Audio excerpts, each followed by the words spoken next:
Hey, Star Wars fans and Rule the Galaxy fans. It is Joe back in the pilot seat, all the way back from Italy, back to lovely Indiana. And so glad to be back with you and happy to have had DDoc, Alfie, and Brent run the show while I was gone. But you know what? I don't even know actually what officially number this show is. So we're just going to say it's Rule the Galaxy. We'll fill in the blank later as to the exact number, but it's somewhere in the 170s. And as usual, you can follow us on Twitter and Instagram at Rule the Galaxy SW, on TikTok, Rule the Galaxy Podcast, on YouTube and something else. Facebook, you can follow us at just Rule the Galaxy. And if you want to buy any of our cool gear, you can go to Etsy.com, type in Rule the Galaxy, all one word, and you should be able to track us down there. I think I've hit everything, but if I haven't, these two great guys will remind me. And we're going to start off with our friend DDoc. DDoc, how are you, sir? I'm doing good. I went from having to have a full page of show notes to only having like 5 lines, so I'm happy. I was over preparing when I was doing the hosting duties because there wasn't anything I didn't want to miss.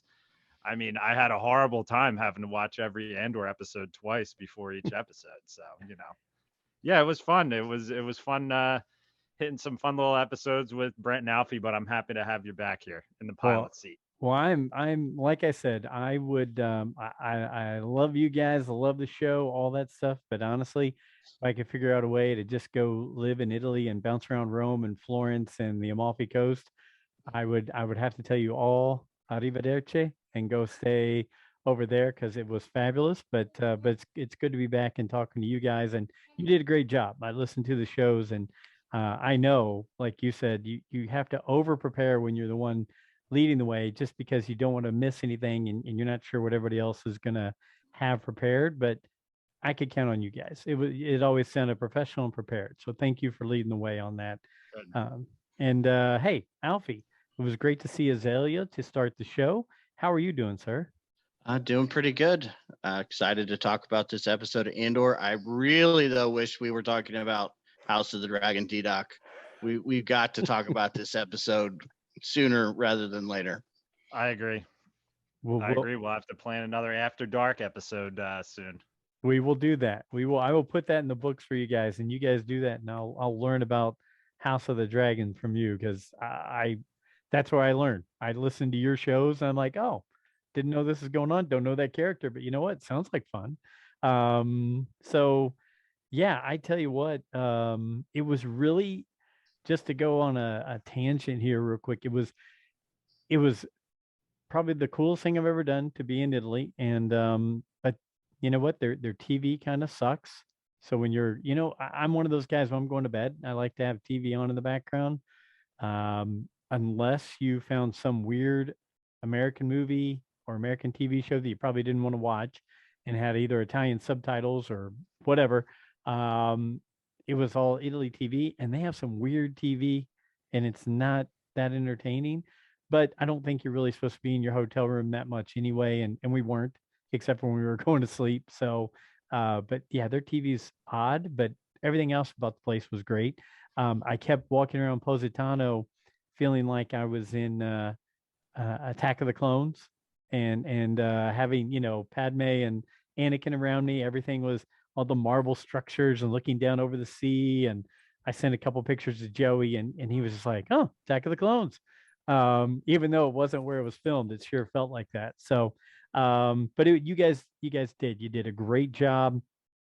Felt like the show was in great hands, and yeah, it was just good to be able to sit there and occasionally, like on the flights, listen to you guys talk about Star Wars. That was pretty cool. You got 8 to 10 hours, you fill your time up with some things like that. So but I did catch up on Andor, so that was fun. While there, either on the way there or on the way back, binge it and check that out. So we do have a lot to talk about outside of Andor. There wasn't a lot going on right now, which is good. I guess we've got content. That's better than having no content. But I did want to bring up a couple of things that I did see just nosing around today. like you said, DDoc, always over prepare, right? Yeah, exactly. So we are being told there's going to be a new book coming out in 2023 about the Inquisitors, Rise of the Red Blade. Um, and we're going to be learning about Iskat, Iskat, I guess, is one of the main characters. Was a former Jedi turned Inquisitor. And I would think, gosh, that's the first time I've heard of Iskat, but I haven't been keeping up with the comics. I read somewhere that she was in the 2017 Darth Vader comic. So she is a known character out Briefly, there. yes. Yeah. So do you guys either one know anything about that upcoming book or that Yes. comic or anything like that at all? Okay, Yeah. go ahead, Alfie. Hit me with anything that I should know about that. She's in the Vader comic, and Vader kills her. Okay. So it's gonna be a short book.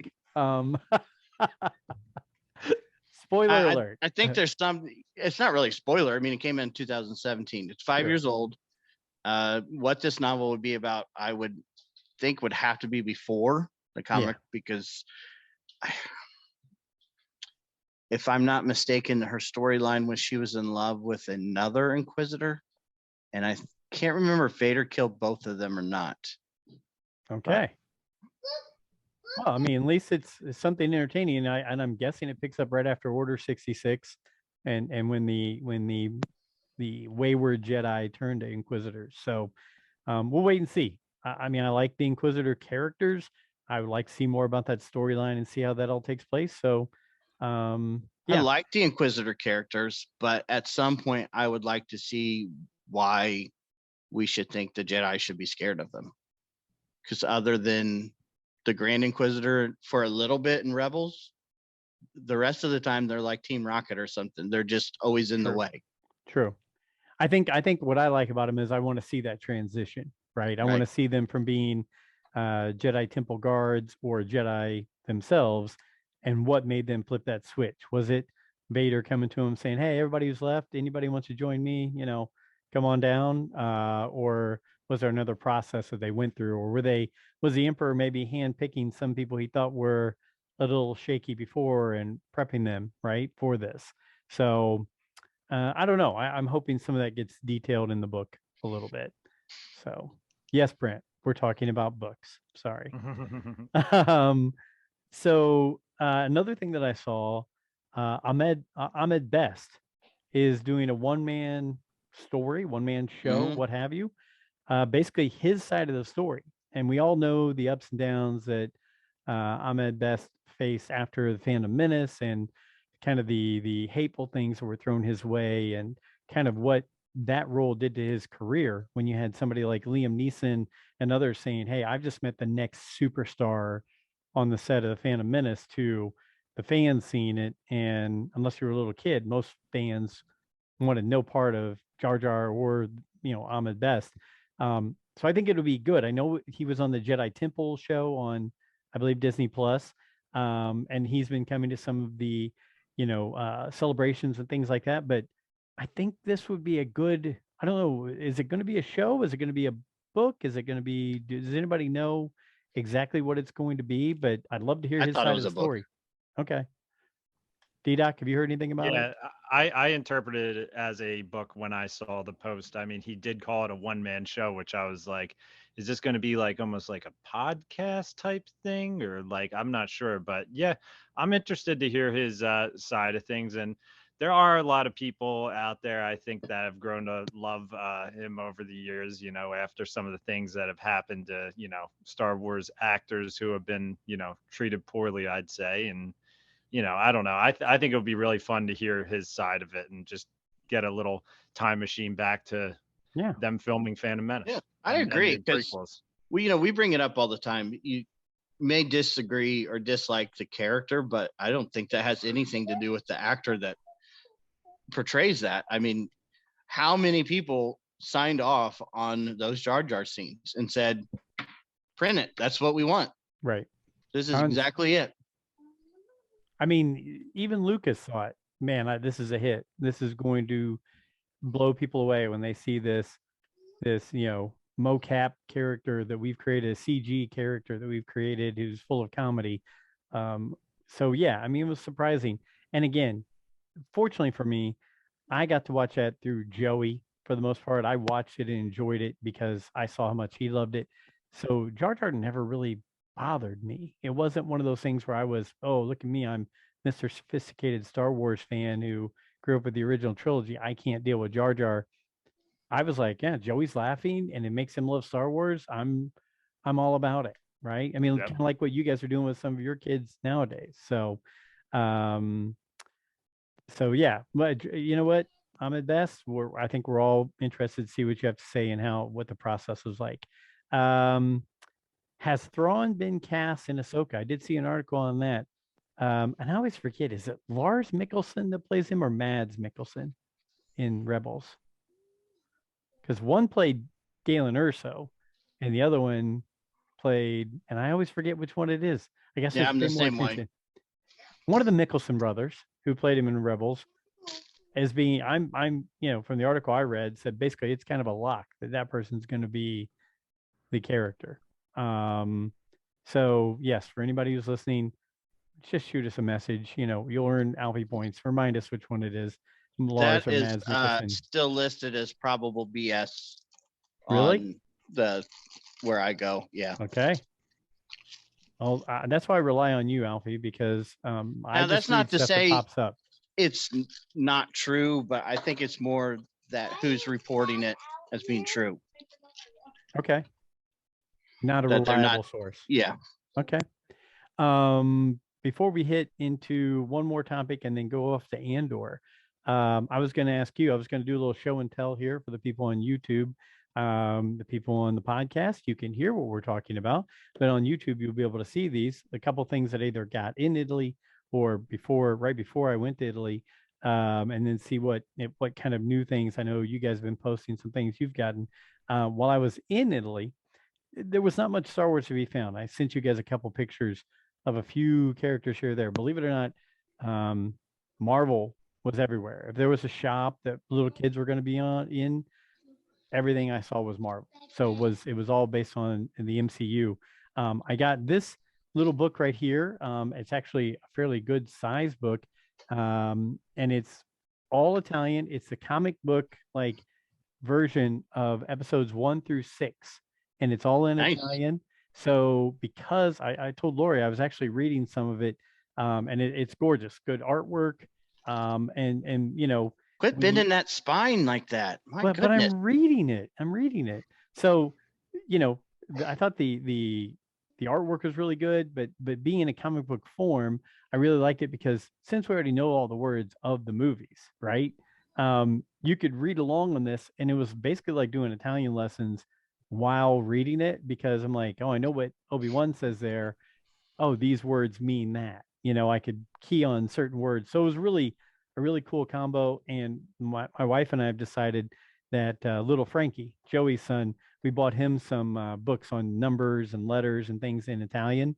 So we're because I know a little Italian, we're gonna give Frankie lessons in Italian as he grows up. So he'll be bilingual hopefully, but waiting and holding on to this so he can read this when he's a little bit older, and since it's comic book form. And then before I left, I ordered this. I would say she's probably 10 or 11 inches, and Ahsoka through the Shop Disney website. And it is, I mean, it's almost like a Barbie doll style type size, but it's a gorgeous Ahsoka. Looks like later on, kind of like in the Rebels, post Rebels, where she's wearing that white cape when she meets up with Sabine. It's just really great looking. It wasn't that expensive, but I know that um, the ones we talked about, Alfie, that had all the characters before, all the female characters Mhm. before, the Ahsoka one's going for like $200 now online, and you could have bought it at Ollie's or Target for $5 or $10.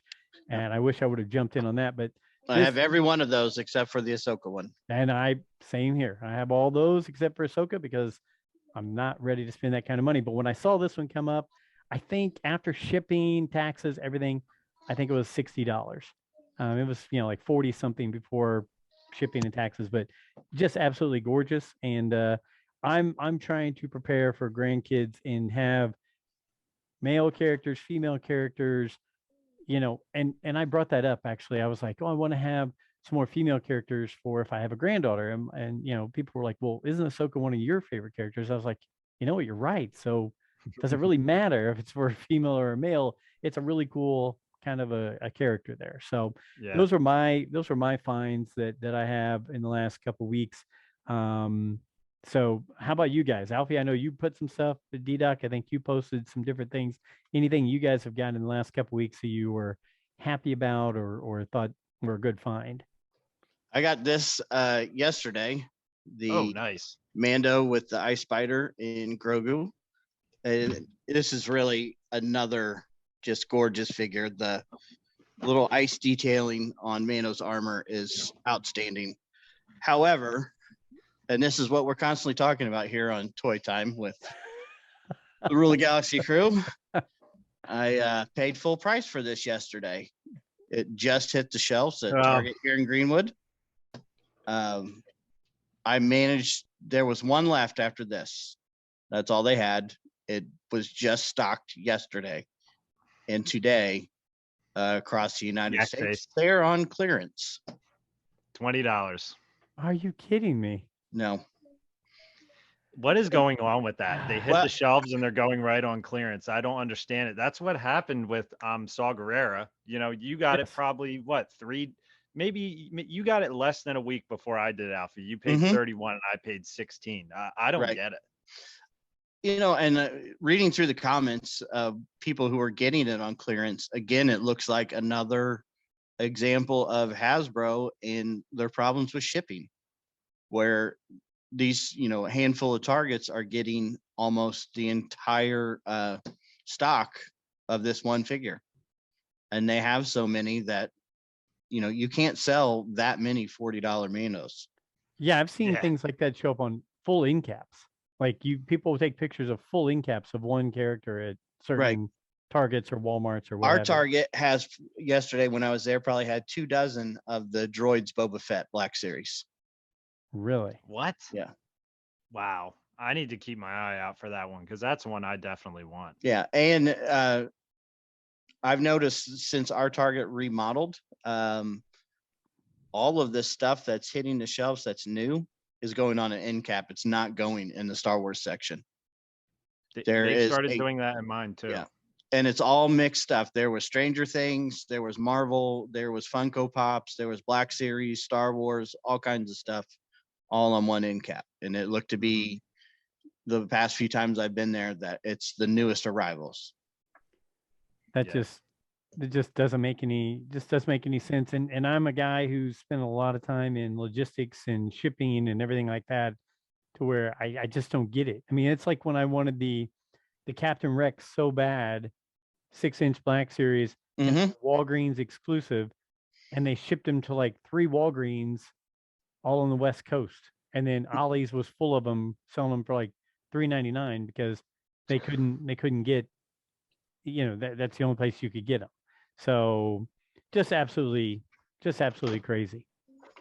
This was my recent grab, another Bandai model. I'm just like going crazy on these things right now. I did the Darth Vader and I saw that they came out with Boba Fett from Mando, which Bandai usually takes a bit of time to come out with this kind of stuff. And I was surprised to see it. I was actually like extremely excited.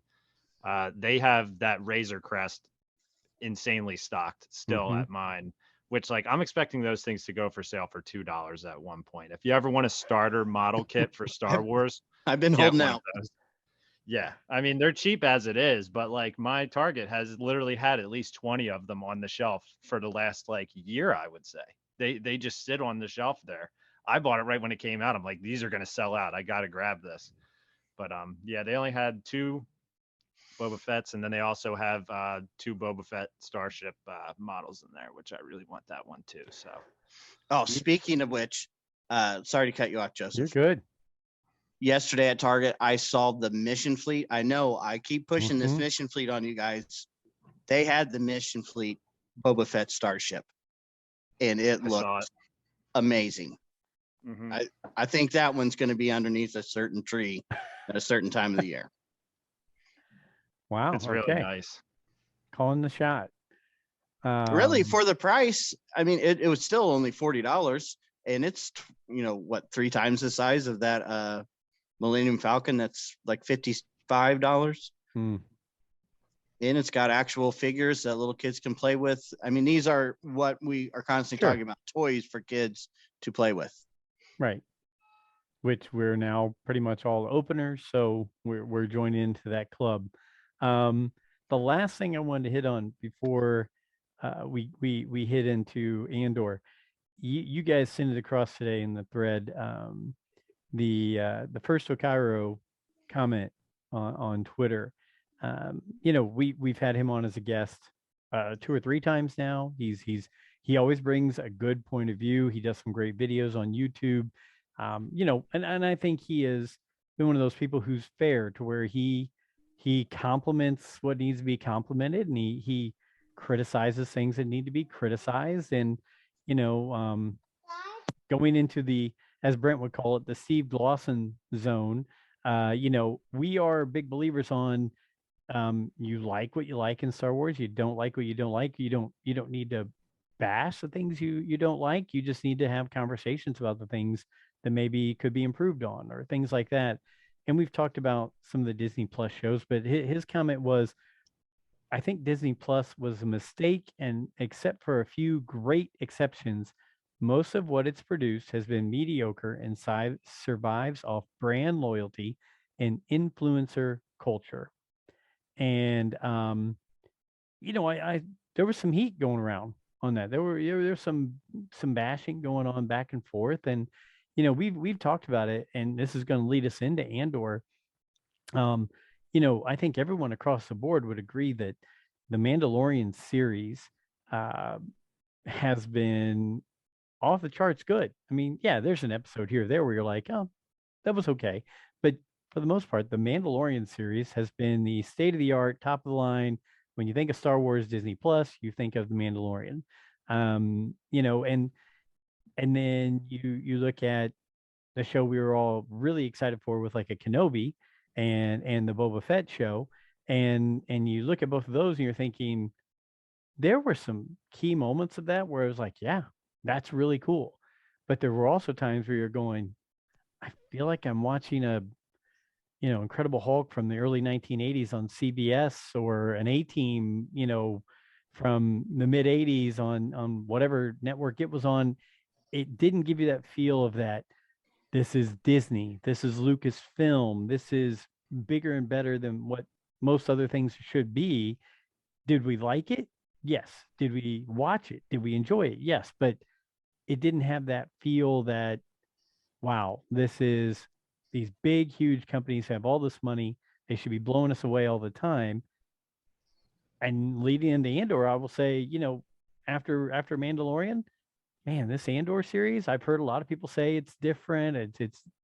It's not exactly what they were looking for, or whatever, but there's something about it, the scope of it, the scenery of it, the depth of it, the actual acting in it, to where I feel like, okay, this is this is top notch. This is really good Star Wars. It's not kid Star Wars. It's more adult Star Wars, And so I would think what he's saying is probably Andor and Mandalorian are here, and the other ones are, but again, we're living off that culture of, it's got to be a throwback to something we already know and all that kind of stuff. What were your guys' takes on that? What did you guys think of some of the feedback and comments he got on that? Because again, we only talk about this because we're passionate about it. We don't hate any of this stuff. We just like some of it more than others. Yeah, I agree. Yeah, I'll go real quick. I think just as a whole, and Alfie has talked about this multiple times about things being forgettable, I would say. Um, I just think, like, as far as movies go, like I was even talking to my wife about it. It's like, not even with just Star Wars. I told her, I was like, there was just a Pinocchio movie that had Tom Hanks as Geppetto in it, and I didn't hear a single soul talk about that movie. I saw some advertising for it for maybe a month, and then it's like, oh, Pinocchio's out, and then it just kind of drifts off, into the sunset as if it never happened. Um, you know, sometimes when these movies come out on opening night, we might watch them, whatever. Uh, I don't think they've put out really many memorable things. It's nice to have all the old Disney stuff because kids still love the old Disney stuff even more than the new. Like when it comes to Pixar, when it comes to, the classic Disney princess stuff. And there's some good new stuff, but yeah, I don't know. It's like I'm happy we're getting these shows. It's like I like I said, I compare it to sports teams basically, where it's like, you're unhappy with your team, but you're still a fan of them. You're not going anywhere.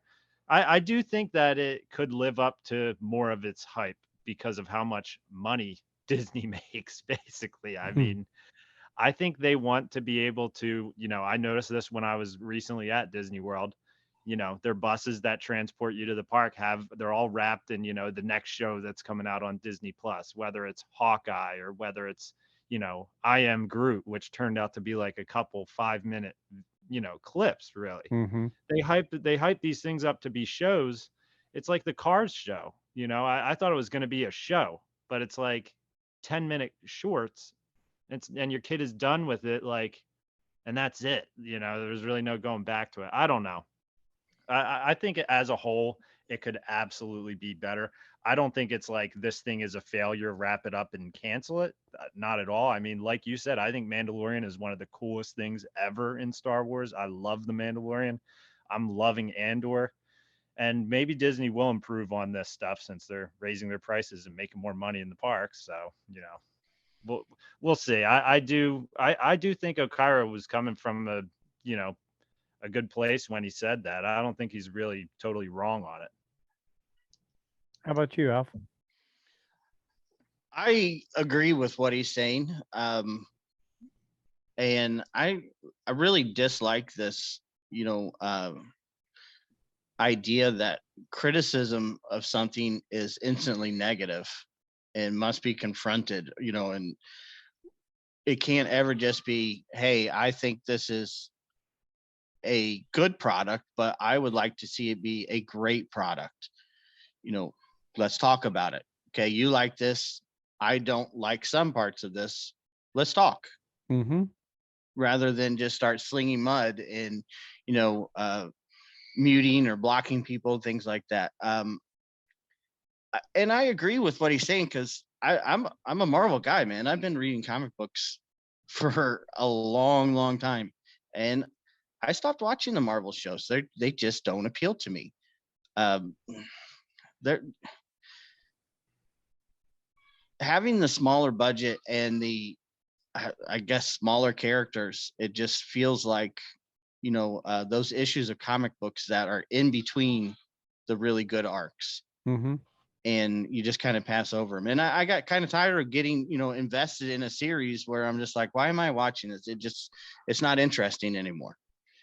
And I know they can't make, every TV show the Avengers. They can't make every Star Wars show the Empire Strikes Back. But you watch The Mandalorian and you see that level. You watch Andor and you see that level, and you think, why aren't we striving to be this way with everything?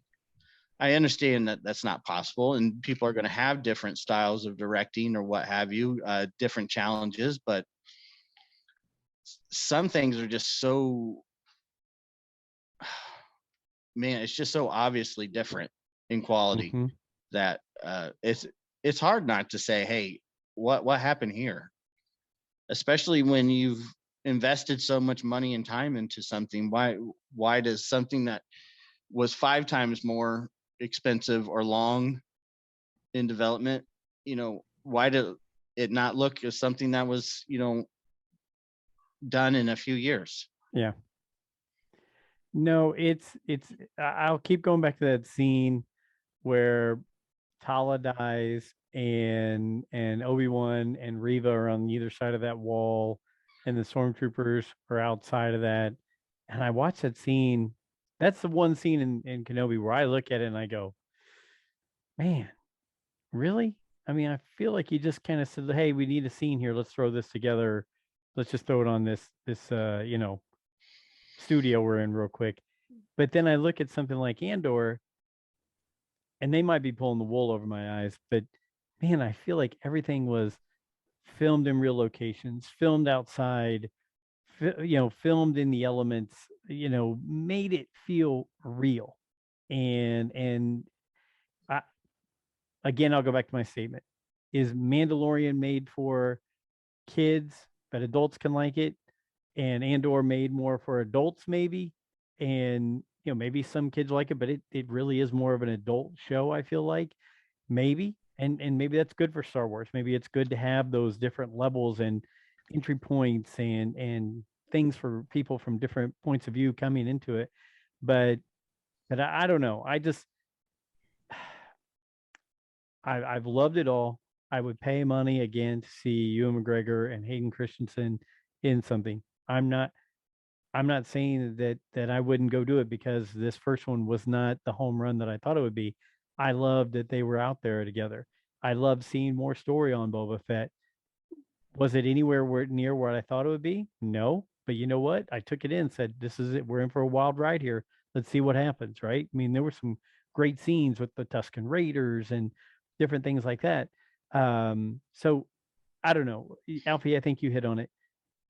Everything we say doesn't have to turn right into an argument. And maybe that's society in general that has passed itself down to fandom. But DDoc, I'll go back to your comment. So I'm bouncing off both your guys' comments. I'm wearing a Pittsburgh Steelers shirt right now while we're recording. The Pittsburgh Steelers have the chance to go 1-16 this year, and I am prepared for it. I've already got my depression food and my, whatever prepared for these games, but I'm still going to root for them like crazy, and I'm still going to be invested in them like crazy. And yeah, I might criticize their coach a little bit more this year if he goes 1-16, but they're still my team, just like Star Wars is the fandom that I'm a part of. So it's all the same. You're exactly Yeah. right. I mean, yeah. There's no movie that I'm more critical of or harder on than The Rise of Skywalker. But I would admit 100%. I watched that third trailer at least once a week. It doesn't matter what the movie turned out to be, but that trailer right there, when C-3PO is getting his innards redone and stuff, and then the music swells up. I'm sorry, I'm a freaking Star Wars fan, and that moves me every single time. That music and that scene of Chewie and Poe and Finn running down the hallway blasting stormtroopers. Once a week, I probably even more than once a week. I would say probably once every few days. I rewatch all the Force Awakens trailers. I freaking love those trailers to no end. That every time I watch those, I know I've seen the movies. I know how everyone feels about the sequels. You love them, you hate them. I don't care. You watch those trailers, and that makes you feel good about being a Star Wars fan. And I want, my hope is with new content is I want you to make me feel that way. Go back to thinking how you felt when the screen went black and you heard Han Solo's voice say, Chewie, we're home. That's how I want Star Wars content to make me feel. Is, that dreaming a little big? Yes, but I'm sorry. That's just the way I am. Hey, that's perfectly okay. Again, going back to the criticizing, guess what shows and movies I had downloaded on my phone for the trip when I was in the plane?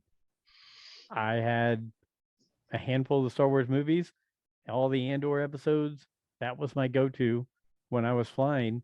And you know what? I'm thinking, here I am, and again, passionate, criticizing, whatever. But that's what I had with me. That's what I took, right? I had my choice. Could have put anything else on my phone. I took that. So I just wish I was sitting in DDoc seat right now with the Eagles looking like a dominant team. But that's another story for another time. But no, I look for Cairo. Look, we're big supporters. We think he does some great work, and I'm glad that he makes comments and things like that, stir stuff up. And I don't think he does it to be mean. I think he does it to have conversations and discussions, and sometimes it just makes people go off the edge a little bit. So go ahead, D-Doc. I honestly think the best part about Okairo is I think everybody in Star Wars fandom from both sides kind of follows them. The people who have issues with it and the people who are, this is the best thing ever. Every single thing we get is the best thing ever. And that's why I enjoy his channel, because I feel like he has a very objective point of view on things. I enjoy hearing his opinion on things. And that's all it is. It's just his opinion. If you don't agree with it, it's okay, whatever. And I happen, I happen to pretty much agree with it. But, I'm still rooting for Disney Plus. I'm still going to be throwing it on constantly, whether I'm going to bed or Yep. whatever. It's nice to have that archive. I love Yeah, having it. of course, So, Bluey's on there. exactly. Yeah. There's a lot of good old stuff on there. I There look is. forward to what they do, especially with kids. So, And- you'll get and to I- know Bluey very soon, Joe. Don't worry. I've love me seen a some couple. Bluey. I've seen some episodes of Bluey. So yeah, we're good. But I'm excited about some of the upcoming content as well. Whether it's Bad Batch season 2, whether it's Mhm. Mandalorian season 3, whether it's the Ahsoka series, heck, one of the ones I was looking forward to the most was the Lando series. We haven't heard a daggone thing about that, and I thought that would have been really well with Billy D and Glover and everything else all combined into something. So The Calrissian Chronicles.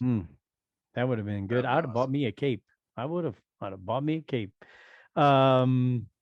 So Andor, you guys got a chance to recap, I think, the first 5 episodes. You guys did a great job across the Thanks. board on all those. I did not listen to those until I watched, so I could get my point on it, look at it, and then hear what you guys had to say. You guys hit some great things. Just recapping, looking at it, honestly, I think the thing I liked most of those first 5 episodes leading into this one was that it was building to something. It was adding depth in every show. There was character structure and character building, world building, planets we hadn't been to or that had only been mentioned in other things. I thought that was great. It was really setting us in that time frame leading into Rogue One, which then led into A New Hope, right? I think it was doing a really good job of building blocks all the way through. I love the parts with Mon Mothma and her husband. I'm trying to figure all that out. I want to know where that goes. The Lothan, his name what's his name again? Luthen? Luthen switching from the one character to the other in his, being a rebel leader to being a guy who's running that shop in Coruscant. Thought that was a great character, switch up right there. I'm really wanting to know what's going on to Slapface, as you guys all called him.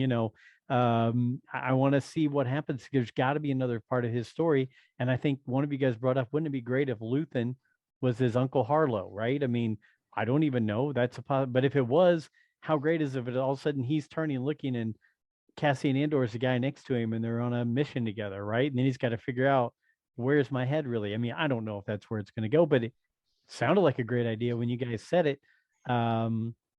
But leading into this episode, I think Brent talked about it. Gosh, he was wanting us to almost hold off on the the little mission.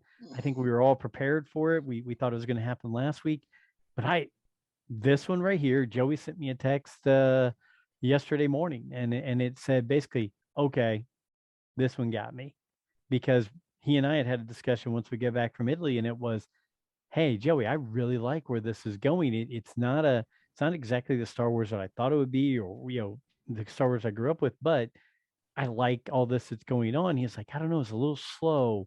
Felt like there's a little too much talking, a little too much of that and not action.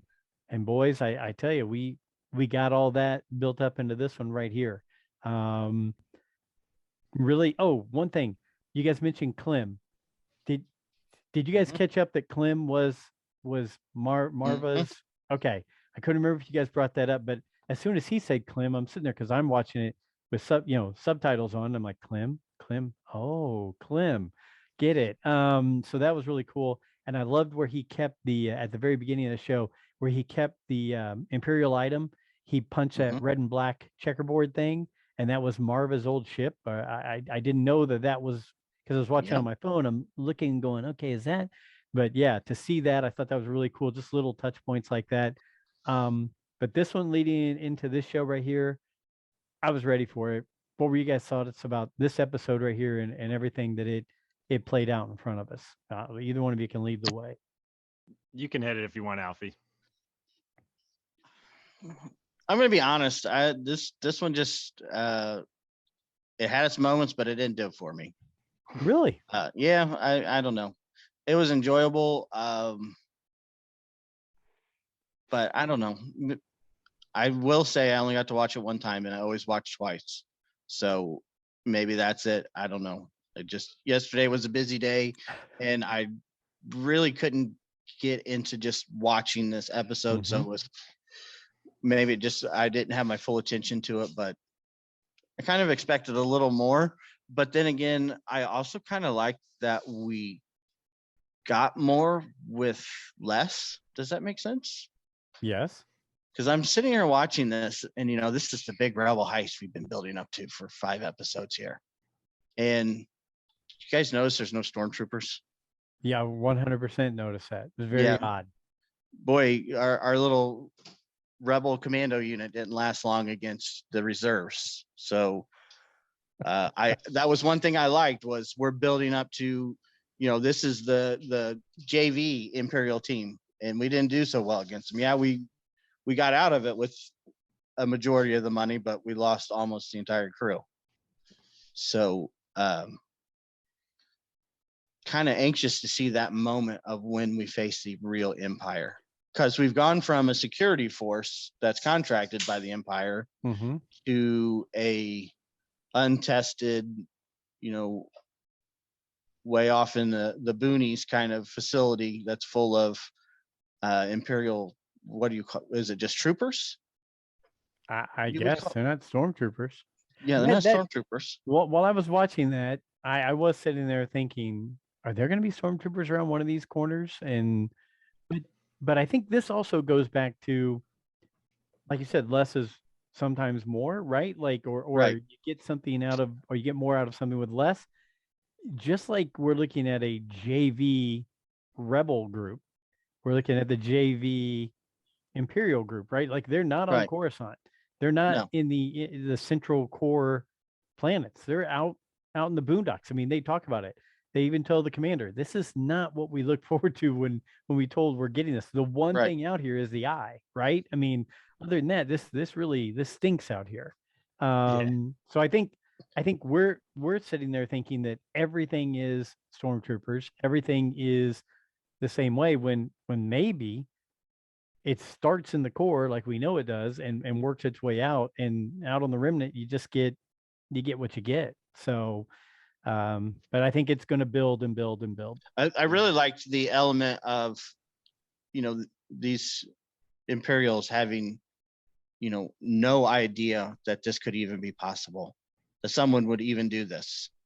No one's at attention in any of the stations, even the call him lieutenant, I think. Yeah, he kept saying, well, why would you do this? This is impossible. Why even waste your time? You'll never get away with this. But that follows. I think it'll be a nice progression, getting to Rogue One. Thinking this is where we're starting here in the Bush Leagues, and eventually we're going to be fighting Death Troopers. So good for Cassian. Well, I mean, Cassian said it. They are too fat and happy. They don't even think, right? They don't expect somebody to walk right into their place and do these things. He said that in the first few episodes. So I don't know. I mean, I think for me, it got me just because it seemed like it was more action and more everything, because we hadn't had any, or very little in the first few. So, and I think there's so many intertwining stories that are going on right now that are going to come back and play over the rest of the season, next season. Right, because watching these episodes, you could easily see how we could trim 50% of this away. 50%. And man, let's just throw stormtroopers and speeder bikes and chicken walkers and TIE fighters and X-Wings and make a grand spectacle out of it. And it would be awesome. Yes. For that episode. But again, to what we've been talking about, that's forgettable. That's been done before, over and over and time again. This was a very less is more type of heist. And I like that. Okay. DDoc? Yeah, Alfie, I agree with that. That it was it was not what I was expecting. It was more of a hostage situation than I expected. Kind of a firefight where like it was going to be a lot more blaster fire, which we did get that at one point. Again, we got top-notch visuals in this show where it was like when that first meteor flew over, I was just like, oh, all right, maybe this is going to lead to the eye. And then 2 came over. I'm just like, all right, this is pretty cool, And I think what you're saying about that buildup with the stormtroopers, I have a feeling they're going to be building it up to them similar to what they did with the TIE fighters in these first couple episodes, because I made that meme today. If you see it on Twitter, I just thought it was funny. It's like they made TIE fighters seem so freaking intimidating in this. And we're used to seeing TIE fighters getting blown up. Of course, they get a couple kills every now and then, but man, they just made that TIE fighter scary. And when you saw the pilots getting into their TIE fighters in this Very cool. episode, yeah, you felt That's like, great oh stuff. crap, you're like it's a different level of scary that like in Star Wars. Like, of course, they're the bad guy. They got that sound to them, but they're taking that sound and making it a bit more intimidating. And I'm thinking they're probably going to do the same with stormtroopers and the Empire in general as this story is building up, because the word's going to get out about what happened. That Yeah, it got out fast. Yeah. yeah. When Luthen Yeah. was cracking up at the end of the show, that was pretty cool. See that relief come over him that happened. So, yeah, I look. We always talk about it with Brent. I'm gonna this one for sure because we're only 6 in, right? So we've got another 6 left to go of this season. I'm gonna let it slow burn. I'm gonna see if this every week it adds a little bit more. It adds a little bit more to where by the time we finish the end of season 1, we're looking around going, whoa, that from the beginning to the end, that's a lot to bring together. I think one of the things you mentioned earlier, Alfie, about maybe some forgettable episodes or some forgettable parts of Disney Plus, while this is not like I'm remembering every line that they did, I do want to rewatch these because I want to find all these Easter eggs you talk about. I want to find all these, I want to see all these little lines that maybe come back and play a role later on, with this not being a 6 episode or an 8 episode, but 2 12 episode show or, seasons.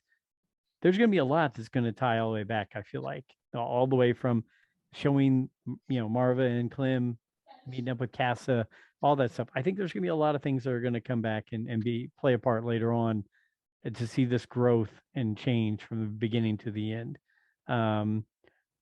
Let's talk about who all we lost in this episode, because I saw an article earlier today saying, who could die, who whatever. So we lost Terriman, right?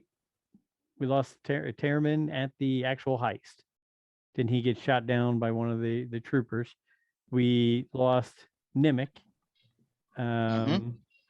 which I like that character. I liked that he was this believe in something cause person. He was so passionate about it. I thought that was really kind of cool. He reminded me of a lot of people in today's world who are very passionate about their beliefs. I didn't feel like he was hating on the other person, though. He was like, "It's okay. We'll do the slow, right? Like you'll buy into what I'm saying later on." Who else do we lose? The lieutenant. Lieutenant Gorn. Yep, we lost Lieutenant. Vel made it all the way through. Cinta, right? Cinta. Where did she end up? She was still She put there. on an Imperial uniform and walked away. So she's got another plan, because she said, "Make sure you'll promise me you'll be all right." Do you think she's got a plan to get off planet some way, somehow with that plan? She has a plan, but does it actually happen? We will see.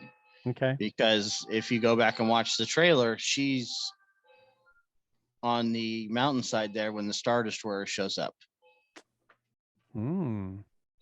Okay. And the ISB guy was talking about I forget exactly how he said it, but orbital extermination or, Mm-hmm. you know. Gonna So, clean house. yeah, there may be some repercussions to this job, and I think that's, a side of the rebellion that, you need to take a look at. Yes, you succeeded in this mission, but what happens when you leave Right. and the Imperials show up? Okay. And Exactly. then the last person we lost was Skeen, right? What happened to DDoc? What happened to Skeen? He Skeen got gun smoked. He got got gun smoked. smoked. Yes, I was waiting for the gun smoke. I said that out loud when it happened last night. I was like, gun smoked. I thought that was an interesting little segment right there. I mean, we still see Andor as a mercenary, right? And, he's still, I just want my share and I want to get out of here. Give your friend back this, the necklace with the Kyber on it. He didn't want the manifesto from Nimic, but she demanded that he takes it.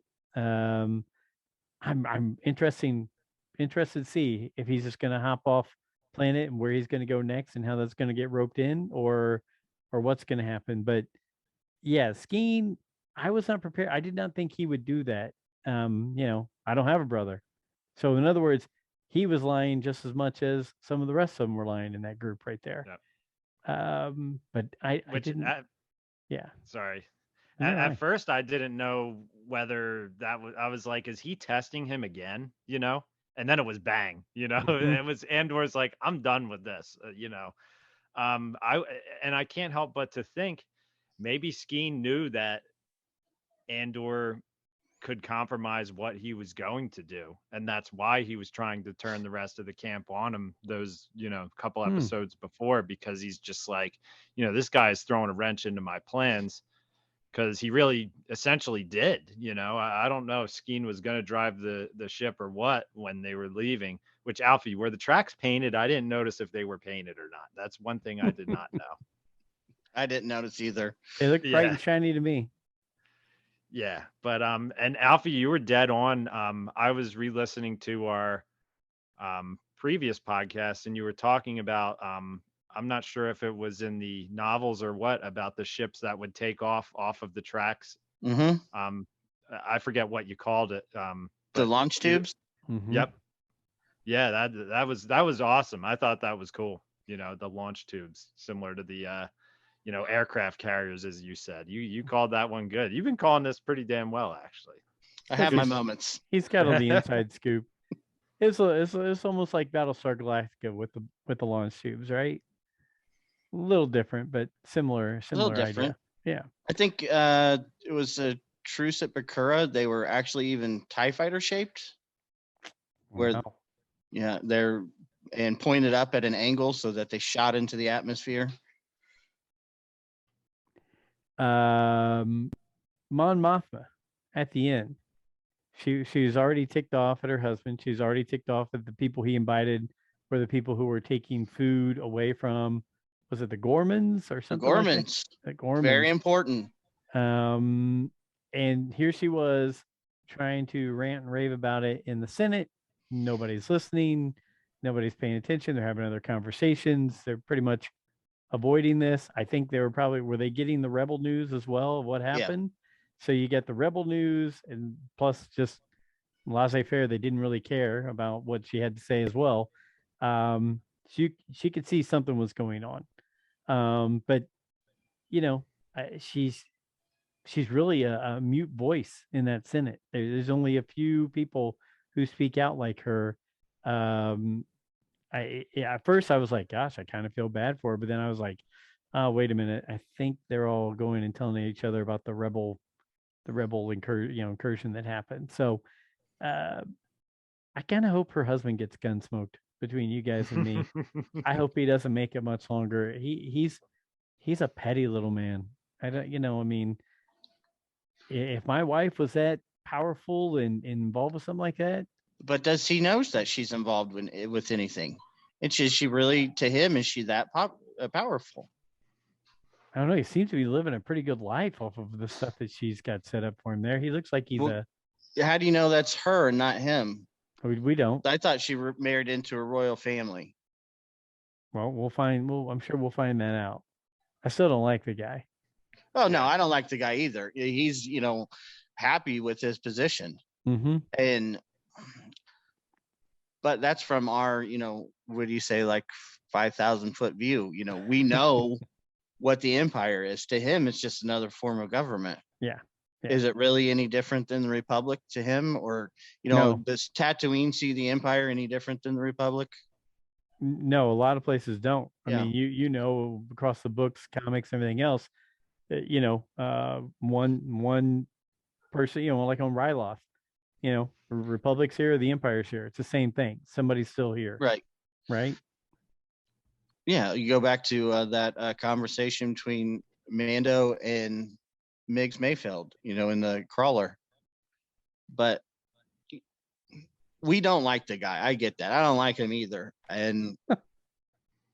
But no one who really knows who Mon Mothma is or what she's doing. Is she really even doing much yet? Is there a alliance yet? We like to think that Luthen is working for the Rebel Alliance, but does the Rebel Alliance really even exist yet? Well, Andor named off like 4 or 5 different groups, right? And when he was talking to, who was he talking to? Oh, when he's talking to Luthen, he's like, "Oh, what are you? Alliance? What are you?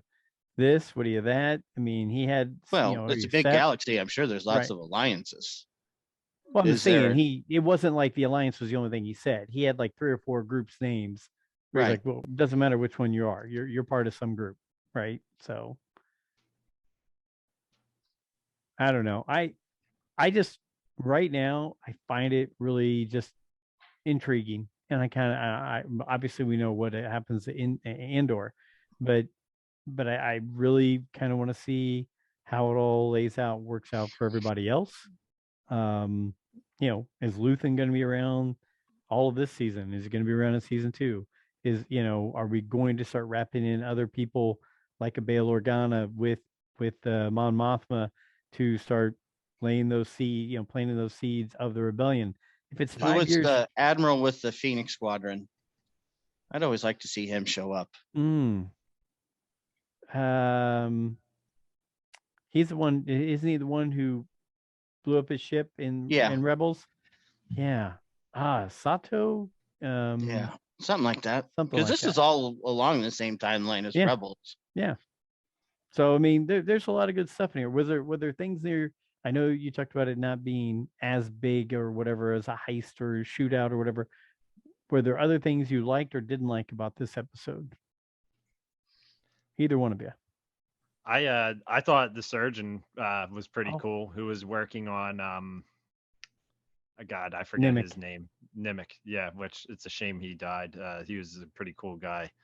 I liked all the little devices he would pull out, which I'm pretty sure the one was just a Polaroid camera. That's like old Star Wars prop making right there. I'm pretty sure it was just I saw Steven Stanton shared and was just like, who still has theirs? And it was a picture of his Polaroid camera that was actually used as that finder that he had.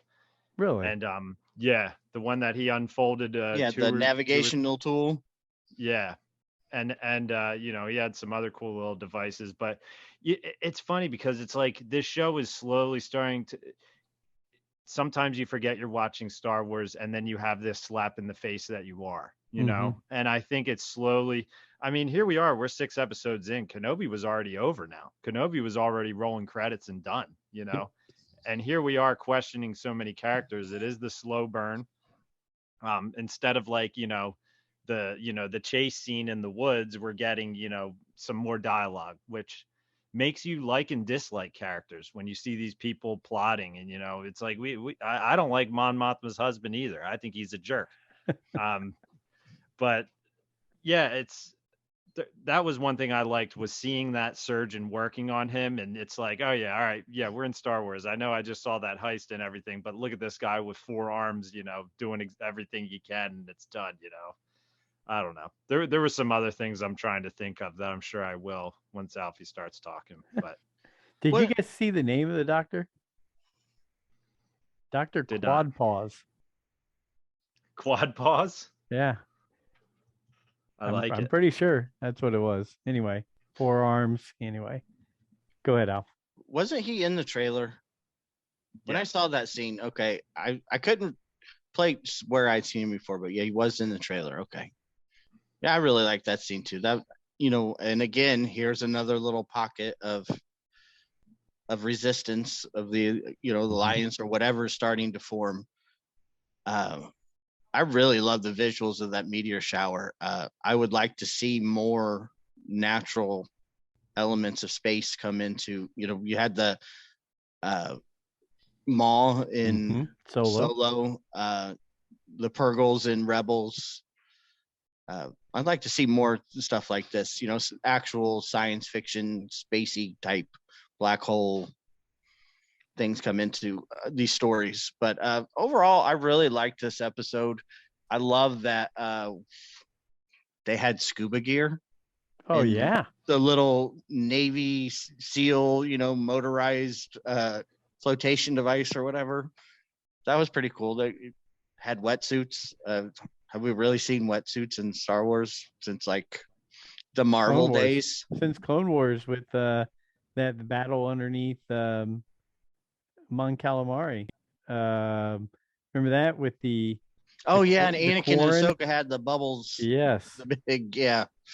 That's the only place I can. But you're right. In some of the early episodes with Luke in that water planet, and then the guy at the end, like Scott Reifman was talking about, towards the 90s and 100 episodes where they had the guy with the water planet, all that kind of stuff.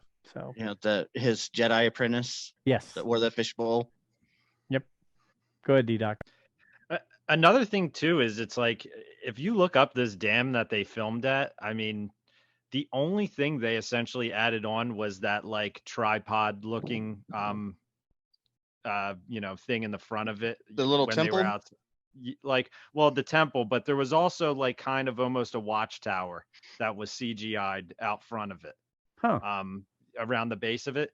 They essentially saw this dam and were just like, that looks like Star Wars. They pretty much hardly did anything to it at all. If you look it up in real life, it's like, yeah, this looks good. Let's just say it's an Imperial base. And I think it's genius, in my opinion, because they made this place a planet. It's unique, but it's literally a place that you could hop on a plane and fly to. And it's going to pretty much look exactly like it looks like in this show, basically. There's not much different about it. Like when they shut off the lights outside, they probably really just had a main breaker and we're like, all right, guys, you ready? Let's shut off the lights to the dam and hit it, Right. It was pretty cool. That's very the cool. locations are good. I really liked this the Aldani people showing up and the disdain that the Imperials had for them. And again, this less is more. It made you feel like they were going to do something, that they were angry, and maybe they were going to be the ones that you screwed up this heist for them. Or, right. Hey, here's a great example of indigenous people rising up against the Empire on the home world. But it didn't happen. But man, it really added a lot of tension to the episode. Yeah. And it even plays on too to these Imperial officers and everything not expecting anything to happen, because what showed up there is what they're essentially up against on that planet. What did they say it was? 60 people that started off as however many thousand, and then it went to 500, and then only about 60 made it there. So they're just kind of laughing at them, just like, we set up little, stations for them on their way here or whatever. To get them drunk, basically. Exactly. So that's what they're up against. So that's why, like you guys said, they're just like, are you guys seriously doing this right now? Like, this is crazy. So. Well, one thing this show has showed me is that from here through Rogue One, besides Galen Erso, every chance that Cassian Andor has to gunsmoke somebody, he does. Yes. Every that's the only person he did not take out, right? I mean, he's taken out pretty much anybody and everybody who he either thought he needed to or had to Gunsmoke, even Yeah. even his buddy. So, I think it's interesting to see. It shows a growth because one, obviously, he's going to read that manifesto and learn about it, right? He did take it, right? I'm trying to think. Mhm. Yeah. So he's going to read that, and by the time he's with Jen, he doesn't shoot her father, and he ends up sitting there going back with her and saying, here's a group of people we're going to go to Scarif with you. Let's go. And here's a guy who was all about being a mercenary, saving his behind, just living and getting by, to being what some people now could say is one of the greatest heroes of the Rebel Alliance by the time it's all said and done. Yep, I agree with that. Yeah. And I didn't expect the Gunsmoke this episode. It kind of made me jump, actually. It really did. I was just like, oh. I really liked it, him saying, I recognized you from when you first stepped foot. You're somebody who's been trying to dig out of the hole just like me and willing to step over anybody that's in your way. And one little throwback, like I said, I didn't get to watch this twice, so I really didn't get to delve into it too much. But the manifesto guy saying climb, he just kept saying climb over and over again, just like K2SO and Rogue One. Oh yeah. He said that when they were was that when they were coming off of Jeddah? When they were going? No, when they were in the Imperial Vault, and he tells them to climb. Yes. Okay. Interesting. There you go. Interesting. And that was an awesome scene when they had to decide, just we're going to take the ship through this asteroid, event, and it took out the TIE fighters, and basically, the Force got them through there. I don't know what's in that Kyber or what, but it's good stuff. The Force works in mysterious ways. That Kyber is good stuff. Well, I tell you what, this is my first step back in a few weeks. I'm going to keep it short and sweet tonight. Plus, I'm going to schedule you guys another, a House of the Dragons After Dark or whatever. So you guys tell me when you want to do that, and I'll put it together for you. But any other Star Wars thoughts before we shut down episode ? On Rule of the Galaxy, as I post that when we put the podcast out there. DDoc or Alfie, anything on your mind before we break away? I really like this series so far, and we're gonna keep saying slow burn until the end of times when we talk about this. I get it. I get this format. I really do. I enjoy it. My only concern is, can you keep a 6-episode arc going? You did it once. Can you do it 3 more times and keep me invested in it? Okay. I think you're going to. I hate to see any shortcuts on the show. I really do. So take what I say with a grain of salt. I would like to see you got through this introduction arc, maybe a 3-episode arc instead of a 6. Okay, I see what you're saying. Because next season it's going to be 4 3-episode arcs, correct? Right, I think so. This is year. 1 year, and then the second season is 4 years in time. Yes. So I think I don't know, my mind just went blank, but you do the math. Yeah. You're right. And every think arc I is see a you're year. Going, we love the Clone Wars, but we also know the Clone Wars is sometimes some arcs that are like, okay, kind of maybe throwaway arcs. Right. But it would be good, like you said. We finished the first 3, got you roped in. The second 3 got you to the first big thing that's part of the story. Now on these next 3, can you give me another? I see what you're saying. On these next 3, can you give me something that's going to keep me going to where the last 3 really mean something? Right. Yeah.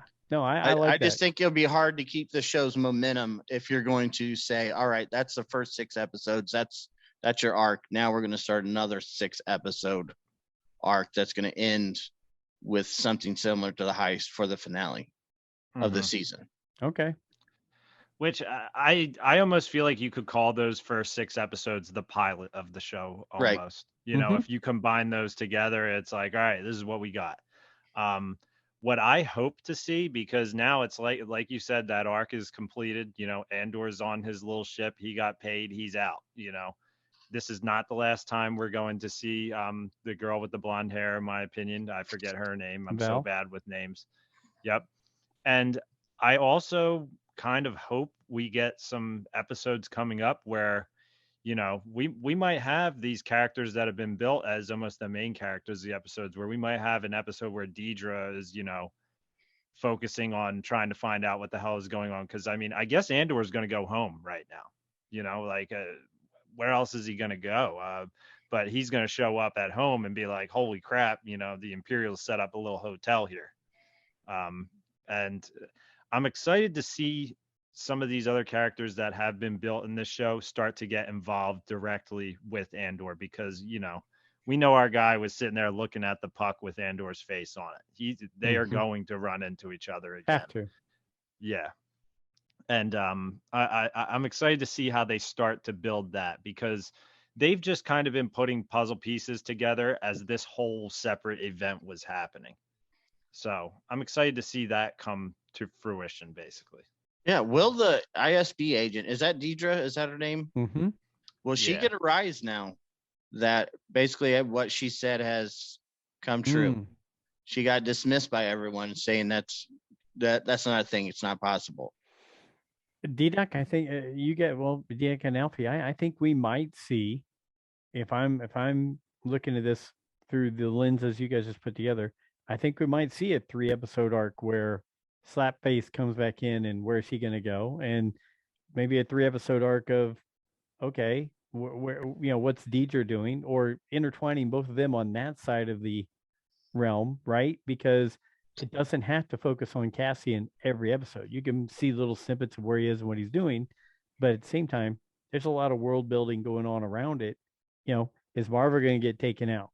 Right? Is the droid going to be back involved with it? To whatever his name is, I forget his name. Is he going to go back and pay off some of his debts and see, like you said, what of a mess his planet is now? I mean, there's a lot of stuff. Are we going to rope all the way back to that initial Casa stuff again, or are we done with that? Is that all done? That was one little story, and we're out of there now, because he said he was looking for his sister, right? So is that going to wrap back in now, and is he really going to be looking for his sister? Mm-hmm. So I don't know. There's a lot of different things we could go with, and that's not even taking into effect that at some point in time he and Mon Mothma are going to have to meet up.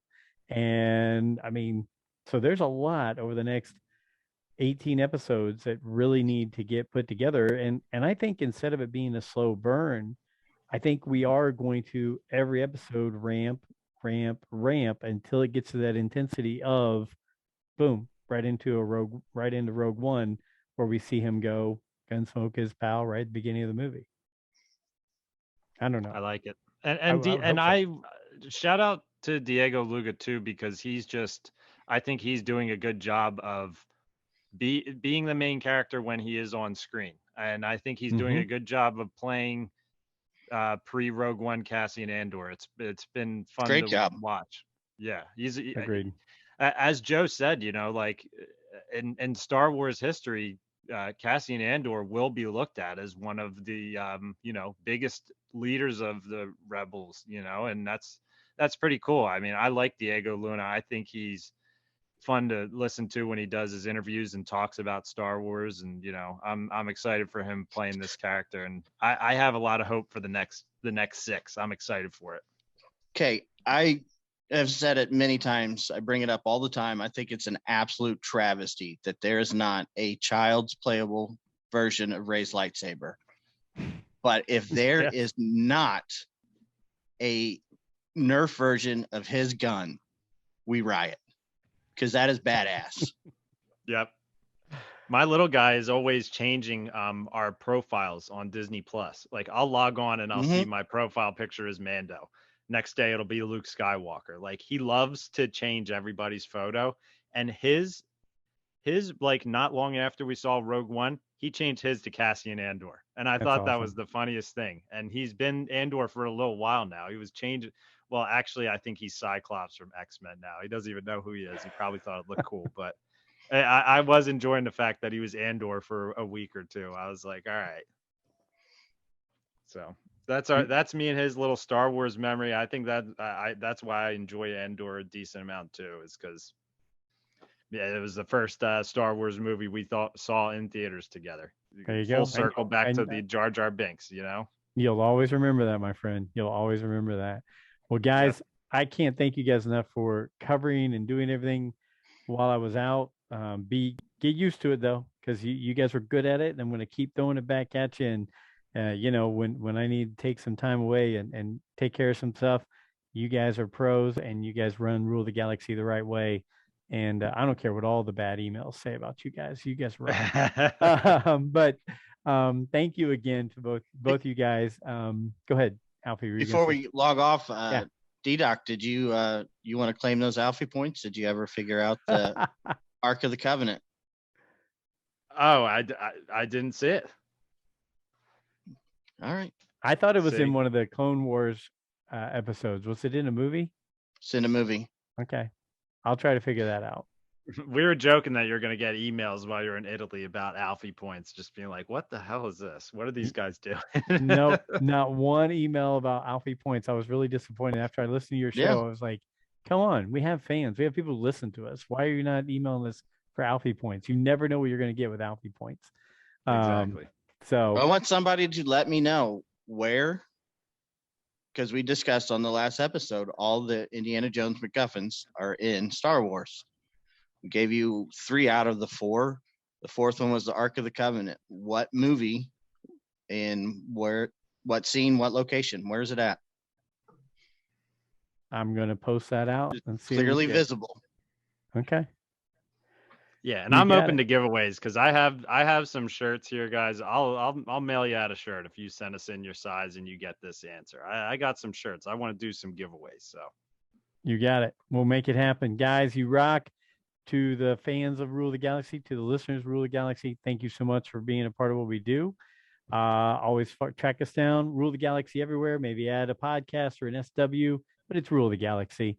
Until next time, and until these guys do another, whatever it is, House of the Dragons, until that next time, may the Force be with you.